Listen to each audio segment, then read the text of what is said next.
information has been released in connection to the quadruple murders of the Moscow University students. And one of the key elements to this story in the question marks is about a white Hyundai Elantra that has been spotted in surveillance video and on a police body cam video around the suspected time of these murders. So a lot of the online sleuths and the Moscow police has been trying to literally track down this car. I think at one point they said there was about 22,000 Hyundai Elantras that they were looking at as this suspected vehicle. From the New York Post, it says white Hyundai Elantra spotted in Oregon, not connected to the Idaho murders. I'll read a little bit of this article. It says a white Hyundai Elantra spotted in Oregon isn't connected to the murders of the 4 Idaho college students, authorities said. The update from the Moscow Police Department came after investigators were probing the car because it matched the description of the vehicle that was near the off-campus house where the University Idaho students were murdered. Basically, it goes on to say Moscow police have requested the public's help in locating that white Hyundai Elantra. It's a model 2011 and 2013, saying they want to interview the occupant or occupants of the vehicle because they might have critical information provided. And I was even seeing on another video that someone said that they don't even think that it is an Elantra, it may be a Tesla. So it's such a weird and crazy twisted story where, I can only imagine the thousands of tips that come into the Moscow Police Department on an hourly basis and all of the information that they have to sort through to go with. It's just crazy that with a town that has so much activity in and around this college area that no one has seen or heard anything that night. No one has stepped forward to give information in connection to these murders.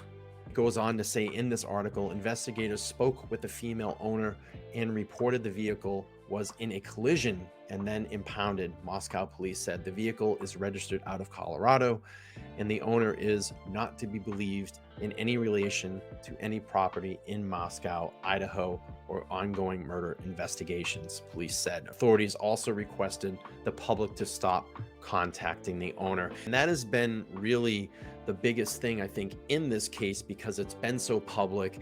4 people are murdered. No one sees or hears anything. You have little clues that are out there. This is really gaining a lot of attention, and a lot of people are going into kind of Sherlock Holmes mode to figure out what happened and piece all of this together.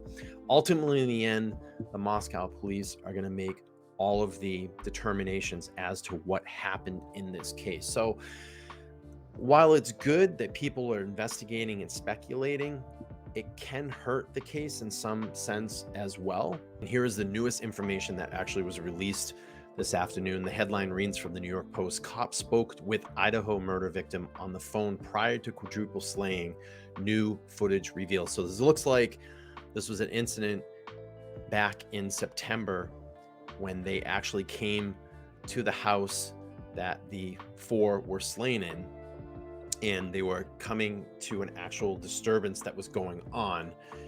And there's 2 body cam footages here that I'm going to play so you can see that, but I'm going to read a little bit of the article here. It says newly released body cam footage reveals authorities previously responding to a wild party at off-campus house where the 4 University Idaho students were slain on November 13th, and even spoke with one of the victims via the phone. The video obtained by true crime YouTube channel Truth and Transparency, Moscow police officers are seen addressing the noise complaint at 1122 King Road on the night of September 1st, 2022. After knocking at the door for 10 minutes, the officers are greeted by a ruckus party of young people, one of whom informs them the residents are not home. And this is very interesting because this is kind of showing with the activity that was going through that home, people were coming and going. This could lead to maybe some potential suspects. So the people that finally answered the door, they said that they told the officers that Madison, Kaylee, Zaina, and the other 2 housemates had left and they went to another party. And it looks like there was some discussion here where the cops said after a tense moment in which the officers demand that the students quit playing games, they managed to contact Mogen. Speaking to one of the frustrated officers over the phone, Mogen, who identifies herself as Maddie, can be heard saying, she says, "I'm frustrated," as she's talking to the officer. While it's unclear where Mogen was when she took the call, the officers then advised her to just come home. So I'm going to play a little bit of this video here so you guys can see that interaction.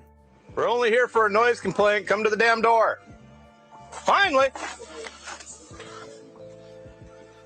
No one's here that village at all. So everyone here's trespassing? Well, no one's here that's trespassing, but no one that lives here is here right now. So where'd they go?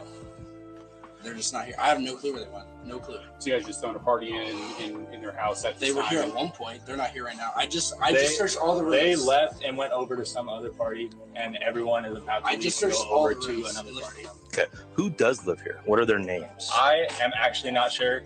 I live across the street. Okay. I just came over. I haven't drank a drop. Male, female? I think it's mainly females. I think it's like 4. What sorority are they affiliated with? I don't know. I don't Yeah, you know do. I don't know if they're I associated don't. with it. I guarantee you they're associated with the sorority. As many of them are living here. It's an off-campus sorority house. I've been a cop for 22 years here. I'm not stupid. Don't play dumb games with me. I would rather deal with this as a noise complaint than getting a hold of the Greek council and the Greek board and all of that and the dean of students and playing all these stupid fucking games. All I want to do is deal with the noise complaint. Because I guarantee you there's a lot of underage drinking because they left their alcohol behind. Do you want us to try and get a name or a phone number? Please, and if you can could. call someone? We just need to talk to somebody who lives here, because otherwise I have to be under the assumption you guys are unlawfully entered because no one who lives here is here. Okay. Right? We'll go. So I need to verify that there was a party here. Now everyone left, so thank you. We'll be right back. Thanks, Sorry, we're guys. not trying to make your life. I understand. I just letting you know this is how it's going to play out. I'm not going anywhere until I talk to somebody who actually lives Just here. no one's not to the door Sweet. for us. That way we can get some sort of communication between us and them. No one that lives here right now. So. No. Yeah. Okay. Thank you. Yeah, Thank you. I do. And Thank you. In this next part of the video, you can hear the police officer speaking with Maddie. Let's listen to that. This is one of the owners that lives here. She's on the phone right now. Hi, this is Officer Welsh from Moscow Police Department. Who am I speaking with? Maddie, 1 second. Let me turn the volume up on this phone here. All right, can you hear me, Maddie? Yes, I can hear you. Okay. Do you live at 1122 Queen Street? Yes, I do. Okay.